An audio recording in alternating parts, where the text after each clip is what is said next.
Энэхүү нэвтрүүлгийг Joyce Meyer-ийн үйлчилгээ хамтрагчид болон түүний найз нар нь ивент итгэсэн бол. Бид хийж байгаа зүйлдээ байнга шийдвэр гаргах хэрэгтэй болдог ба. Есүс Христэд итгэгчид бидний гаргах шийдвэр нь дуулал номыг бичигч Давидын хэлсэн шиг би айхгүй байх нь зүйтэй юм. Би энэ үгийг өнөөдөр таны дотор байгаасаа гэж хүсэж байна. Би айхгүй.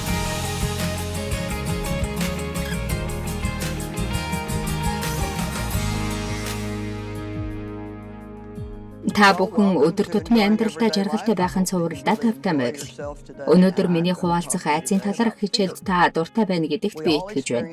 Бид бүгд л амьдралдаа айцыг мэдэрдэг. Айц нь бидэнд зовлон авчирдаг хэдий ч Бурхан бидэнд айцын сүнс өгөөгүй. Харин тунгалаг оюун бодол болон хайр хүчийг өгсөн байгаа. Таны амьдралд ямар зүйл тохиолдсон байж болно. Гэхдээ энэ хичээлийг сонсож байгаа хүмүүсийн олонх нь ямар нэг байдлаар айдастайгаа тэмцэж байгаа гэж би бодож байна. Дуулал номыг бичсэн Давид ямар ч хүн байлаа гэд надад юу хийж чадах билээ. Би айхгүй байна гэж хэлсэн. Энд Давид айцыг мэдрэхгүй гэж хэлээгүй гэж бодож байна. Харин би айхгүй гэж тунхагласан. Бид ч ялгаагүй ийм шийдвэрийг байнга гаргаж амьдрах хэрэгтэй. Айцыг ялж дийлэх цорын ганц арга зам байгаа бөгөөд энэ нь итгэл юм. Айдас хаалгыг танд огшвол итгэлээр хариу барь. Айдас болон итгэл энэ хоёр нь эсрэг хүч юм. Бид бүгдийг итгэлээр Бурханаас авдаг бол айдсаар дамжуулан дайсныхаа өгч байгаа зүйлүүдийг авдаг. Тийм болохоор бид итгэлээр амьдрч сурах хэрэгтэй. Ром номын 14:23 дээр гайхалтай үгс байгаа. Би харах бүртээ дандаа гайхалтай гэж хэлдэг. Тэгээд энд сүүлд нь хэлдэг үг бол итгэлээр биш бол гэр нүгэл гэж хэлсэн байдаг. Бурхан биднийг итгэлээс итгэл рүү амьдраасаа гэж хүсдэг болохоос итгэлээс айдас болон эргэлзээ үл итгэх байдал руу хүрээд буцаад баг зэрэг итгэхэд яваасаа гэж хүсдэггүй. Тэр биднийг байнга итгэлээр амьдраасаа гэж хүсдэг. Зүгээр л бүх зүйл Бурханд итгэх хэрэгтэй. Тэр танд хайртай учраас Есүсийг илгээж тэр амиа өгч аварсан. Тэр таныг хизээж хаяхгүй гэж амласан бөгөөд таны амьдрал зориулсан гайхалтай төлөвлөгөө байгаа. Бурхны үг болох Библиэлд олон газарт би чамтай хамт байгаа учраас айгаад байх зүйл байхгүй гэж бичсэн байдаг бөгөөд энэ л айхгүй байх шалтгаан юм. Тиймээс би ч бас таныг энэ үгнээс зуурч аваасаа гэж хүсэж байна. Бурхан тантай хамт байгаа. Есүс би чамайг хизээж орхихгүй хаяхгүй гэж хэлсэн. Ихэнхдээ бидний айж байгаа зүйлс яг болсон зүйлүүдээс ч илүү сүртэй аимшигтай тийм айдас байдаг. Гэтэл айдас бол худал зүйлийг айдас болгож харахыг хэлж байгаа юм. Бидний амьдралд хизээж болохгүй зүйлээр дамжуулан бидний дайсан биднийг айлгахыг хүсдэг бөгөөд тийм зүйлээс болж тэр биднийг зовоодог. Бидэнд бүгдэд айх мэдрэмж төрдөг боловч айцаа хэрхэн хүлээж авахд суралцах нь чухал юм. Айцтайгаа яаж тулах талаар надад хэдэн жилийн өмнө сонсч байсан түүх их тус болсон. Би айцын талаар олон заалгаж байсан бөгөөд үргэлж нэг зүйлийг өгүүлээд тэр нь юу гэдгийг мэддэггүй байсан. Тэгээд нэгэн эмэгтэй айцаараа бүхий л амьдралаа удирдуулсан тухай түүх олж сонссон юм. Би таныг ямар айдастай, хэр зэрэг айдастай, айдасгүй, эсвэл маш их айдастай түүнийг бичиж мэдэхгүй байгаа мó? Сайн мэдэхгүй байна. Энэ эмэгтэй орой машин барихаасаа их айдаг байж. Мөн өндрөөс мөн харанхуйгаас айдаг байсан. Тэр маш олон зүйлээс айдаг байсан. Тэр Христэд итгэдэг байсан. Нэг итгэгч найз нь түүн дээр очих үед тэр нөгөө л ярьдаг зүйл болох айдсаасаа болж олон зүйлээ алдаж байгаа тухайга. Мөн хийхийг хүсдэг зүйл байдаг ч гэсэн айдсаасаа болоод хийж чаддаггүй. Тэгээд хулгайд юм алдсан юм шиг муухай мэдрэмжтэй байгаагаа хэлсэн байна. Тэгтэл найз нь түүн рүү харж байгаад чи яагаад айж байсан ч хийдэггүй юм бэ? Бурхан чамд ямар нэг зүйл заахыг хүсэж байгаа гэж хэлсэн. Энүүх надад шууд туссан бөгөөд би та нарт бас энэ талаар хэлж өгмөр байна. Бурхан битгий аа гэж хэлсэн байгаа. Тэр бидэнд айдсыг битгий мэдэр гэж хэлээгүй. Зүгээр л айдас мэдрэгддэг гэдгийг хэлж байгаа юм. Би 100% баталж хэлж чадахгүй. Гэхдээ Библиэд багцаагаар 365 ишлэлдэр айдсын талаар бичсэн байдаг. Тэгвэл 7 хоногт өдөр бүр нэг гэсэн үг юм. Сатан айдсаар дамжуулан хүмүүсийг захирахыг хүсдэг. Айдас урагш явхад үргэлж садаа болдог. Айдсаас болж таны дайсан танаас хичнээн зүйлийг чинь булааж хулгайлж авсан бэ? Бид айдсыг мэдэрснээсээ болж айдас цөхөрч болохгүй. Айж байсан ч хий. Энэ юу гэсэн үг вэ? Та сандарч, чичирч, хөлсчин гарч, магадгүй та ухаан алдаж унах гэж байгаа юм шиг мэдрэмж төржиж болох юм. Гэхдээ энэ үед та хийж чадахгүй гэсэн үг биш юм. Айдастай байсан ч урагш хөдлөх урамтай байх хэрэгтэй. Урам гэдэг нь айдсыг мэдрэхгүй юм гэсэн үг биш юм. Урам бол айж байсан ч Бурхны хийлгэхийг хүсэж байгаа гэдэгт итгэн хийхийг хэлж байгаа юм. Би хийж эхлэх талаар амьдрал дээр олон зүйл үзсэн. Олон жишээ байгаа. Хэрвээ айж байсан ч хийгээдгийг дагаагүй бол өнөөдрийн энэ үйлчлэлийг хийхгүй байх байсан. Би та нарт айдсын талаар болон итгэлийн талаар олон зүйл ярмаар байна. Энэ үгс та нарын зүрх сэтгэлийн гүнд нэвтрээ ороосоо гэж найдаж бас залбирч байна. Тэгснээрээ та айж байгаа зүйл дээрээ туслалцаа авна гэж бодож байна. Ямар ч үг заасан бай, хүмүүсийн хэрэгтэй газарт хүрэх хүч байгаа гэдэгт би үргэлж итгэдэг. Тиймээс би өнөөдөр та Бурхны үгийг сонссноор танд хүч танд очих болно. Еврей 11:6. Харин тэд үлэмж дээр нүтгийг хүсэж байв. Тэр бол Тэнгэрлэг орн мөн. Тиймээс Бурхан тэдний Бурхан гэж нэрлэгдэхдээ ичээгүй юм. Учир нь тэр тэдэнд хот бэлджээ. Тэгэхээр Бурхан биднийг итгэхээсэ гэж хүсдэг. Мөн түүний оршин байгаад түүний сайн гэдэгт итгэхээсэ гэж хүсдэг. Бурхныг байгаа гэдэгт итэг. Түүнийг сайн гэдэгт итэг. Энэ л эхлэл юм. Бурхан надаас юу хүсэж байгаа юм болоо гэж бид гайхгүй байдаг. Гэтэл үнэндээ бяцхан муу нэгэн мөрөн дээр чинь сууж хаад чихэнд чинь чи юу хийх гэж байна вэ? Чи юу хийх гэж байна вэ? Чи юу хийх гэж байна вэ гэж шивнэдэг. Яагад гэвэл хүн бүрл өнөөдөр ямар зүйл хийх вэ гэж боддог. Дагалдагчид хүртэл Есүс дээр ирээд асуусан шүү дээ. Үүнийг Иохан 6-гийн 27, 28, 29 дээр хэлсэн байгаа. Бурхан таалагдахын тулд би юу хийх вэ? Бурхан биднэр хийх гэж байгаа ажлыг мэдэж хийхийн тулд юу хийх вэ гэсний хариулт нь. Бурхан танаар хийлгэхийг хүсэж байгаа зүйл бол тэр хүүгээ илгээсэн гэдэгт итгэх гэж хэлсэн. Юу гэж хэлж байна вэ? Бурхан биднэр юу хийлгэхийг хүсэж байна вэ? Тэр биднийг итгэхээсэ гэж хүсэж байна. Тийм ээ, би мэдэж байна. Гэхдээ та надаар юу хийлгэхийг хүсэж байна вэ? Харин тийм ээ, мэдээж Бурхан зарим зүйлсийг танаар хийлгэхийг хүсэж байгаа. Гэхдээ эхэнд нь итгэхээсэ гэж хүсдэг. Эхэнд нь та итгэх хэрэгтэй. Тэгснээр итгэлээр дамжуулан Бурханы танаар хийлгэх гэж байгаа зүйлийг хийх зорилгыг танд өгдөг. Миний гайхдаг зүйл бол Йошуа Израилийн хүүхдүүдийг амлагдсан газар руу авч явах үед Йордан голыг гатлах болсон тухай юм. Голын ус хэтэрхий гүнзгий гатлахад хэцүү байсан боловч Бурхан тэднийг гатлаад гараа гэж хэлсэн. Йордан гол таны өмнө байгаа бол эхлээд хөлөөд үрэх хэрэгтэй гэж би бодож байна. Та хүмүүс хөлөөд үрчихлээ. Одоо яах вэ гэж хэлж байхыг сонсож байсан баг. Тэдний хэлж байгаа санаа нь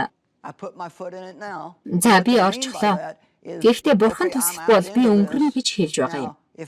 Бурхан биднийг хийгээсэ гэж хүсдэг зүйл бол түүний хэлснийг хиймээргүй байсан ч итгэж байгаа зүйлдээ итгэлийн алхам хийгээсэ гэж хүсдэг.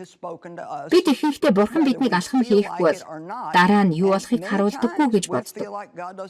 Гэхдээ олон хүмүүс эхний алхмаа хийхэд бэлэн биш байдаг. Тэд урамтай байж алхам хийхдээ айдасгүй байхыг хүсдэг. Гэтэл Бурхан ингэж ажиллаа хийдэггүй. Би энэ дээр гарах болгондоо амаа нээх хүртлээр Бурхан надаар юу хийлгэхийг мэддэггүй. Тэгээд цааш юу надаас гарахыг хардаг. Би Бурхантай хамт олон зүйлийг хийсэн. Тэр хизээж намайг сэтгэлээр унгаагүй юм. Би олон удаа хичнээн их судалсан ч, ямар төлөвлөгөө гаргасан ч миний бодсноос өөрөөр болдог. Бурханы ажлуудыг хийхин тулд бид юу хийх хэрэгтэй вэ? Бурхан биднээс хүсдэг зүйл бол итгэхээсэ гэж хүсдэг. Лазарын гэр бүл Есүсийг хүлээж байсан бөгөөд Есүсийг дуудах үед Лазар өвчтөй хэдий ч амьд байсан. Мөн Бурханы үгэн дээр тэр Лазарыг өгөхийг хүлээж байсан гэж хэлсэн байна. Тэгээд түүнийг очих үед тэр нас бараад 4 хонсон байсан. Библиэлд түүнийг Лазарт хайртай байсан гэж хэлсэн байна. Үүнийг бид ямар хийчин хайрвэ гэж бодож болох юм.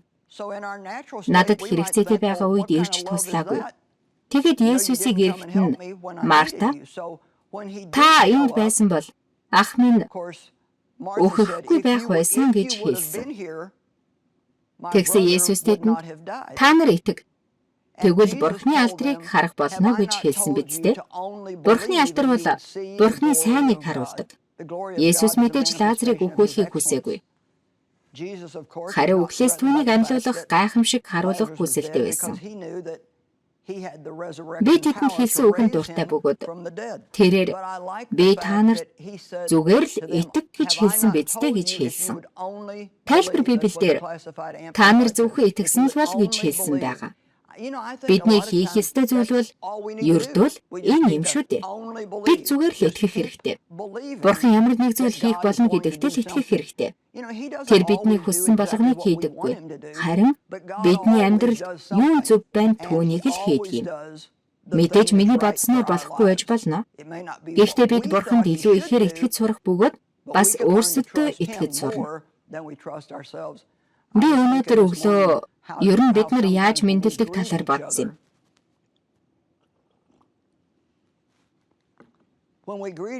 Бид биентэйгээ мэдлэхдээ за юу хийж байна вэ гэдэг бөгөөд яг үүндээ хүнтэй ийм байдлаар мэдлэх нь зохимжгүй юм шиг надад санагддаг. Яг үүндээ тэр хүн юу хийхээс илүүтэй тэр хүн нь өөрөө чухал гэж би боддог. Гэтэл бид нар хийж байгаа зүйлийг чухалчилдаг. Бид хийж байгаа зүйлээрээ дамжуулан Бурханд нийцнэ гэж боддог. Ягд гэвэл бид хийж байгаа зүйлээрээ дамжуулан хүмүүсийн санаанд нийцэх гэж амьдардаг. Тийм ээ, мэдээж Бурхан биднийг юм хийгээсэй гэж хүсдэг. Гэхдээ эхлээд биднийг итгэлтэй, хийх итгэлтэй байгаасай. Хийж байгаа зүйлүүддээ итгэж байгаад хийгээсэй гэж хүсдэг бөгөөд энэ нь итгэлгүй хийхий оронд итгэлээр хийх нь хялбар байдаг учраас юм.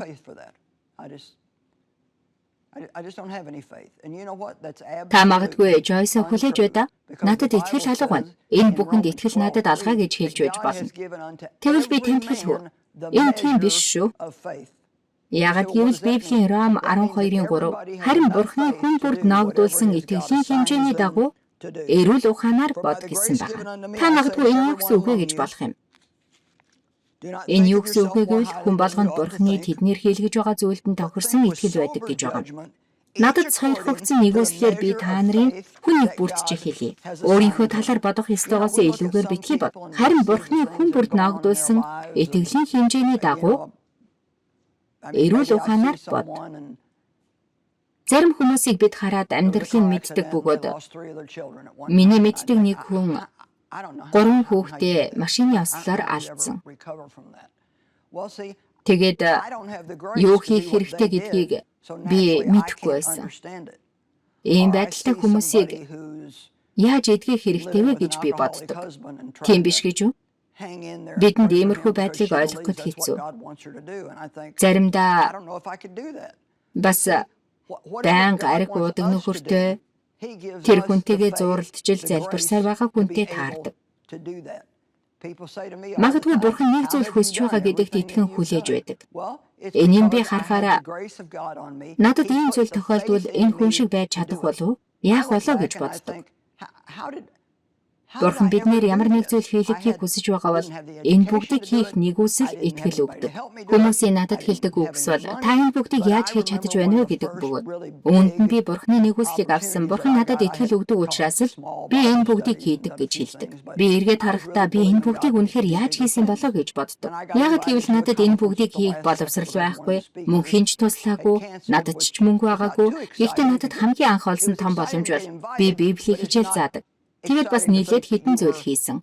Мөн Бурхан илүү том зүйл хийх боломж өгнө гэдэгт итгэдэг байсан явдал юм. Надад нэг конференцэд хичээл заах боломж гарсан ба заах хүн нь болсноос болсон бөгөөд уригдсан баярламар боловч ирэх ёстой хүн ирэхгүй болсон учраас гэнтийн шалтгаанаар уригдсандаа баярлаад байхаар зүйл нэг их биш байсан юм. Тэр конференцэд олонний танил хүн болон хүмүүст танигдсан нэрийнхээ урд янз бүрийн тодтголт доктор, багш, иш үзүүлэгчд байсан. Тэгсэн би зүгээр л Жойс байсан. Тэнд 900 хүн байсан боловч надад бол 9 сая хүн байгаа юм шиг л байлаа. Гэхдээ би бүлэгт хичээл заах байсан гол номлогч байгаагүй. Тэгээд тэр орой бүх хичээл заах багш нарыг урд гаргаад ямар хичээл заах талаар хэлэх 1 минут өгсөн юм. Тэгсэн надад үнэхээр аимшигтай байсан. Үнэхээр аимшигтай. Би айж, чичирч, ам маань хуурайшиж, тэгээд би үг хэлвэл ам хатснаасаа болоод хихарч дуурах байхаа гэж айж байсан. Гэхдээ ер нь бол би зоригтой байсан ч хоолой маань айснаасаа болоод ямар байх бол гэдгээс нэлээд айж байлаа. Тэр оройг эргээд санахаар миний гаргах шийдвэр нь ичснээсээ болж эндрээс буун гүйж очиод юм аваад муу сүнсний хүсэж байгаагаар шууд л мессер рүү амьдардаг газар руугаа явах. Эсвэл Бурхан хийх болно гэж итгэн үзээд алдах гэсэн хоёр сонголт байсан юм. Тэгэхээр би энд зогсож байна гэдэг чинь би үзээд алдах хэрэгтэй гэж үзсэн гэсэн үг юм. Тэгээд дараа өдрийнх нь багийн хичээл дээр дүүрэн хүн байсан. Зарим нь сонсох гээд бүр зогссон байсан. Бурхан итгэлээр алхам хийхэд минь үүнийг хийж байна. Тэгэхээр усанд эхлээд хөлөөд үрэх хэрэгтэй.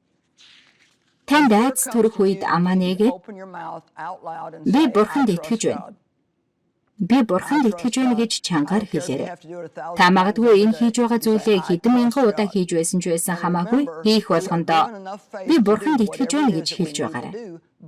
Бидний хийх зүйлд итгэл хангалттай байдаг. Харин бид сонголтоо хийх хэрэгтэй. Бурхан бидэнд чөлөө сонголт өгсөн учраас бид юу хийх вэ гэдгээ, юунд итгэх вэ гэдгээ өөрөө сонгох болно. Та сайн бодоод үзээрэй. Энэ дэлхийд эсэргүүцэх хүчнүүд их байдаг. Сайн болон муу, хайр болон үзэн ядал, баяр хөөр болон дарамт, сайхан сэтгэл болон хатуу сэтгэл, чимээ болон чимээгүй байдал, эерэг болон сөрөг нөхцөл байдлууд байгаа. Тэгэхээр бид ямар шийдвэр гаргах вэ гэдэг нь сонголт юм. Тэгэхээр Есүс Христэд итгэгч бидний гаргах хандлага юуны түрүүнд дуулал номыг бичигч Давид хэлсэн шиг би юунаас ч айхгүй байх хэрэгтэй гэж би бодож байна. Би өнөөдөр таныг айхгүй гэдэг үгийг дотроо оруулаасаа гэж хүсэж байна. Миний хэлсэн зүйл би айцын мэдрэмжээс айхгүй биш юм. Яагаад гэвэл та айцыг амьдралынхаа аль үед мэдрэх болно. Ер нь бол энэ мэдрэмжийг та бид бүгдээрээ л насан туршдаа энэ дэлхийд байхдаа мэдрэх болно. Тиймээс бид айдастай автах биш. Харин айдаст итгэлээр хариу барих хэрэгтэй. Тэгээд итгэлийн алхам хийж урагшлан түүний хий гэсэн зүйлийг итгэлтэйгээр хийж чадна. Тэгснээр та амжилттай амьдрах бөгөөд энэ л цорын ганц зам юм. Бурхан таны амьдрал зориулсан гайхалтай төлөвлөгөө байгаа гэдгийг таныг мэдээсэй гэж хүсэж байна. Бурхан бол сайн бөгөөд таны амьдрал зориулсан гайхалтай төлөвлөгөө байгаа гэдгийг сайн бод. Иохан 10:10 дээр Есүс хулгайч зөвхөн хулгайлан алд сүтгэхээр ирдэг. Би тэднийг амьтаа бэлгсэн амьтаа байлгахын тулд ирсэн билээ. Бид Библийг олон газраас уншдаг зүйл бол Бурхан бидний гайхалтай арга замаар ивэхийг хүсдэг бөгөөд тэр бидний хэрэгцээг хангаж бидэнд гайхалтай зүйлсийг мөн биднээр дамжуулан гайхалтай зүйлсийг хийхийг хүсдэг. Тэр бол сайн бөгөөд түүний төлөвлөгөөний хамгийн сайн нь өнөөдөр хийнэг нь энэ үгнээс зуурч аваасаа гэж хүсэж байна. Яг одоо таны амьдрал тэнд сайн харагдахгүй. Ер нь сайн биш байж болно. Тэгээд дайсан тань сайн болохгүй гэж хэлж байж магадгүй.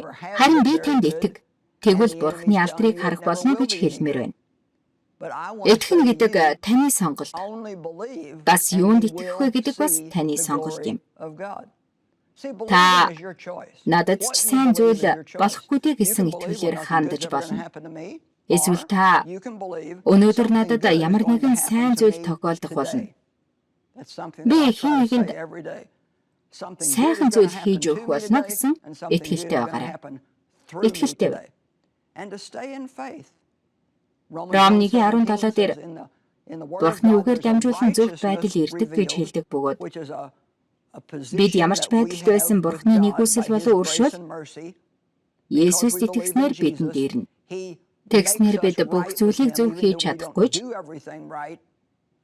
түүгээр дамжуулан зөвтгдөг. Тиймээс бид түүнд зөвт гэж харагддаг. Та аав дээр Есүсийн нэрээр ирснээр аавын өмнө Есүсийг төлөөлж байгаа гэдгээ та мэддэггүй. Бид түүнийг залбиралдаа төлөөлүүлснээр Жойс төлөөлдөггүй. Ягд гэвэл би Бурхны хүссэн шиг байж чаддаггүй. Гэхдээ би Есүст итгэсээр байгаа учраас Есүст итгэсээр байгаа учраас хаан суудлал руу очихдоо Бурхан намайг сонсохгүй гэсэн айцгүйгээр очино. Тийм биш гэж юу?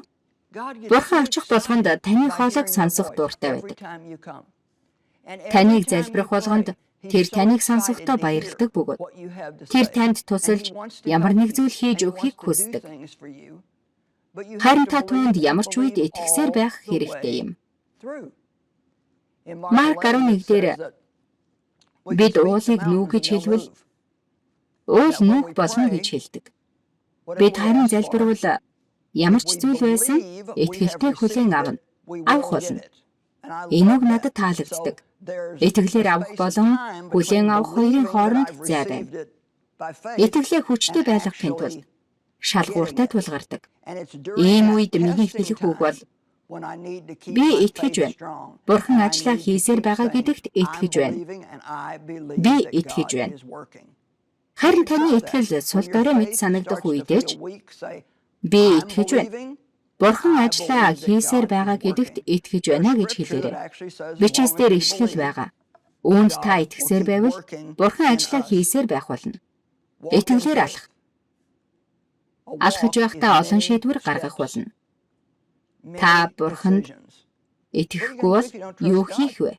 Таны амьдрал утгагүй, замбраагүй байх болно. Бурханд илүү ихээр итгэх цаг нь болсон. Танд ямар ч санагдаж байсан хамаагүй. Би Бурханд итгэж байна. Би Бурханд итгэж байна. Би айхгүй. Хинч надад юу ч хийж чадахгүй. Тийм биш гэж юу гэж хэлдэг байх хэрэгтэй. Яошуа 1-р бүлэг дээр ер нь бол 9 ишлэл байгаа.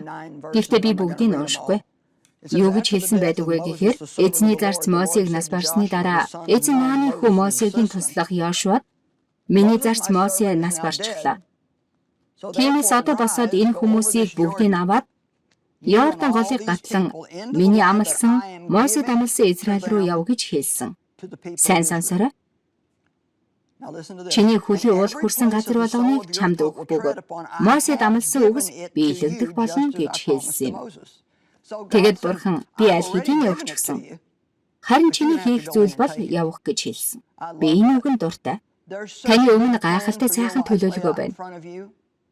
Таны хийх зүйл бол гутрал гүнгээ, урамгүй байдлаа, сөрөг бодлоо, сөрөг хандлага, өөрийгөө өрөвддгөө, шархлуулсан хүмүүстэй уурладаг байдлаа хаяад би Бурхны надад өгсөн амьдралаар амьдрах болно гэж хэлээрэй.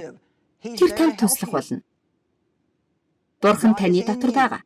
Ариун сүнс таны дотор байгаа. Таны хийх зүйлд тэр туслах болно.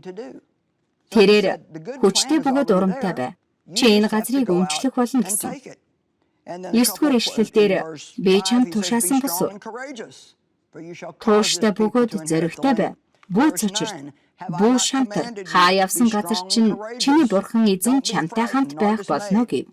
Таны амьдрал зориулсан гайхалтай төлөвлөгөө түүнд байгаа. Харин таны хийх зүйл бол зоригтой байж, итгэлийн алхам хийгээд гарч явах хэрэгтэй юм. Бурхан би Мосетэй хамт байсан шиг чамтай хамт байх болно гэж хэлж байна. Заримдаа би тэдэнтэй адилхан биш. Би тэдэнтэй адилгүй, би тэдэнтэй адилхан биш гэсэн бодолтой өргөдүүлдэг. Та хэн нэгэнтэй адилхан байх албагүй. Бурхантай хамт байхад л болно. Танд дутуу зүйл байгаа бол Бурхан тэр зүйлийг тань нөхөн. Тэр хүмүүрт хангалттай бөгөөд тэр таны амьдралд хэрэгцээтэй бүх зүйлд туслах болно. Та хүмүүсийг уучлалдаг байх хэрэгтэй. Хэрвээ та чадахгүй байна гэж бодож байгаа бол Бурхан нэгүслээрээ танд туслах болно. Таны хийх зүйл бол шинэ ажилд ормоор байгаа мөртлөө орч чадахгүй гэж айж байна уу? Айж байсан ч хийгээрэй. Таны амьдралыг айдас өргөтвөл Бурхан танд бэлдсэн гайхалтай амьдралаар амьдарч чадахгүй.